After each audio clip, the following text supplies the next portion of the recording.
and welcome. My name is Mark Light, and I'm the leader for Ohio 4-H STEM. I do STEM statewide programming across all 88 counties, and so I'm excited to share with you today how you can create activities for youth in a 30-minute time that can capture their attention.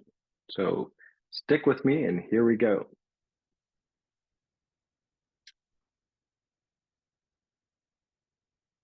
All right, so the first thing, when you're working with young people, you certainly want to create a PowerPoint, make sure there's lots of words on it, and make sure and read each word to them individually because they may not be able to read, and you need to read that word for word.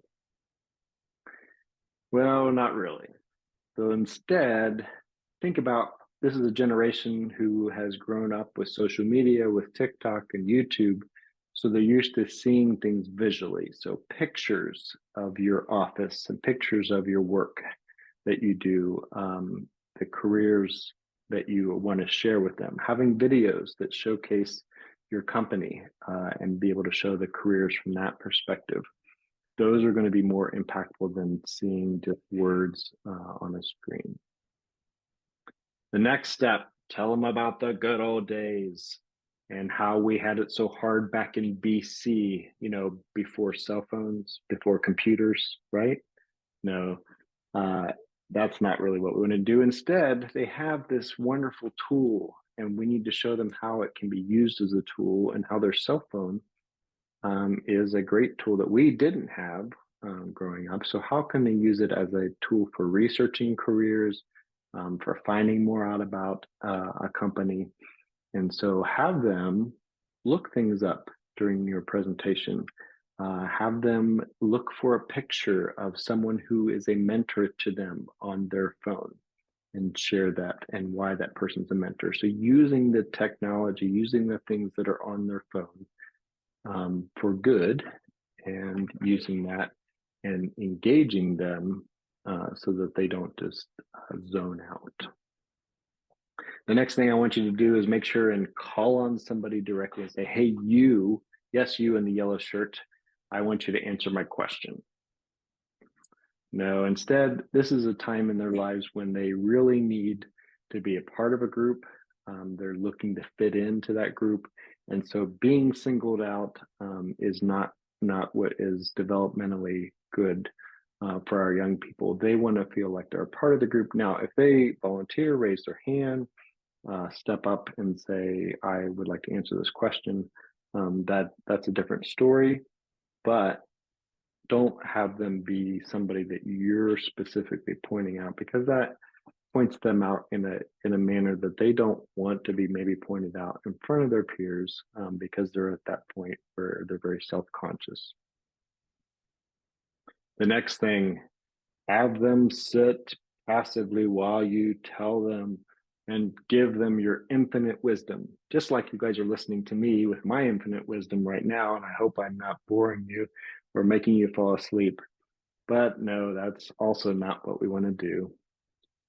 Instead, give them hands-on examples and participate with them. So if you are having them do an activity, maybe you demonstrate that activity with them. Give them a hands-on activity to do. So maybe if you're wanting to talk about the assembly line that's in your company, have them do a couple of the stations and talk about an assembly line and what that might be. Having them do those things are active and not passive. Next, I want you to make sure and tell them all the things that are wrong with their generation, right? No, instead, let's ask them, what kind of characteristics do you think your generation is? Not the stereotypes that we might think about, oh, you guys are always on your phones, but what do they want to be known for as a generation? What do they think their struggles are as a generation? What do they fear as a generation? And you'll be more engaged with them and them with you by asking versus telling them. So now finally, I want to go over some characteristics that young people in this age bracket are middle school age bracket are going through. So the first is physical characteristics. This is probably the one we're most familiar with. These things haven't changed since we went through these physical characteristics. But the idea that boys might be slower to develop, girls might be more developed at this point, taller. And so as you have different challenges, make sure that they are for all body types and all people being able to participate. You might have to answer some questions that might be embarrassing. Like maybe they say, well, what were you like when you were in middle school? Okay. So you don't know what kind of questions. So don't have the shocked face. Like, I can't believe you asked that question. Instead, participate and try to answer their questions as best you can, and avoid comments that criticize or talk about youth physicality. So don't say, "Hey, you're really tall, so I need you over here," because that points them out. Again, that singled out piece is what we don't want to do. Social characteristics. Social is a big time of this development, and they want to fit in. They're looking for adult role models that aren't necessarily their parents. Maybe those are superstars on social media, or maybe they are local coaches or teachers or other mentors. But oftentimes they want to still be able to figure things out for themselves. They might reject the solution from the adult in favor of what they're doing. Talking about their personal brand with them. What they post online and what they're sending out online could come back to hurt them in the future. So how do you help them with their personal brand? Emotional characteristics. You may have some students that have some emotion or share some things with you that are triggered by something you said, and you have to just be aware that then that could be a part of that. They may not even know why they broke down and started crying, or are struggling with things that day, or are not happy that day. But their emotions are part of all that developmental changes. Try not to provide those answers.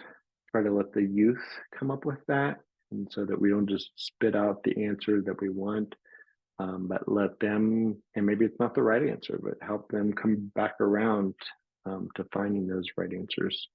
So they're developing those skills. And then we have the intellectual characteristics. We're helping them think.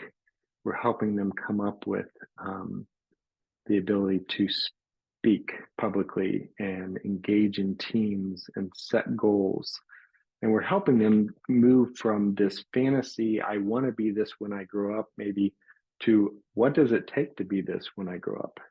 So they're moving them from that fantasy piece of I want to be an astronaut to, well, what do you think it takes to become an astronaut or to become a banker or to become an electrician? What are the steps? What are the trainings? What are the things that you need to do to get prepared for that? And so giving them real life problems to solve is important, helping them come up with career exploration activities.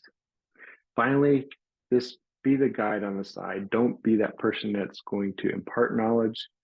Help them learn by being alongside them, maybe even sitting down with the group versus being in the front, or engaging in a circle type environment, or an environment where you're part of the group versus this teacher adult type figure in the front of the room. So hopefully this has helped. This is my contact information. If you want to design and create an activity and you're still struggling after this presentation, reach out and I'll help brainstorm with you and help come up with something that can be engaging and meaningful. Because the more radical or the crazier it might sound, the more they're going to remember that activity, the more that activity is probably going to mean something to them than if all of our presentations look the same and all of our presentations are a PowerPoint and all we're doing is imparting knowledge. So think outside the box, reach out if you need something, and I'll be around for any questions you might have.